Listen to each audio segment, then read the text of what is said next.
Assalomu alaykum. Xaladesi hidsiz mazali tayyorlashni 1 minut vaqtingizni ajratsanglar o'rganib olasizlar. Birinchi 1 kilo kachalka, bitta matal, bitta chashkani olib suvda bitta qaynatib olamiz. Keyin yana qaynatishga go'shtga toza suv solib gazga qo'yamiz. Ko'piklarini olasizlar qora murch, lavloriy bargini bitta marliga solib qozonga solamiz.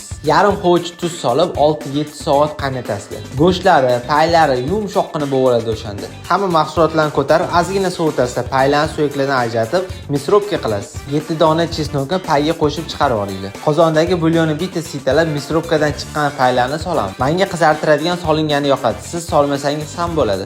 Xalades ustiga chiqqan yog'larni olib tashlaylik, bo'lmasa xalades yog'li bo'lib qoladi. Ana endi idishlarga bedana tuxumlarni o'rtasidan bo'lib terib, ustidan ukrov va go'shtlarni joylashtirib, payli suvini solamiz. Tayyor xaladesni muzlatgichga qo'yib qo'yamiz. Mana hamma mahsulotlar bor, bomba xalades ham tayyor. Kesib ichini ko'rsataman. Vitaminga boy xalades yaltilab chiqishiga baho beringlar. Video yoqqan bo'lsa bomba deb yozib, do'stlaringizga ulashing, kanalimga obuna bo'lsanglar, bundan bomba retseptlar sizlarni kutmoqda. Bomba. Video ko'rib ishtaxili ochilgan bo'lsa, xuddi shunaqa xaladesni men konteynerlarga solib, sotuv bo'limini ochganman. Bemalol mana shu profilimga tegadi, dumaloq galishkali story o'tib ketgan, o'tga kirib ma'lumotlar olsanglar bo'ladi. O'sha yerda o'zi sirka qilganman. Qanaqa sotib olish kerak, qanaqa dastavka qilinadi, hamma ma'lumotlar bor.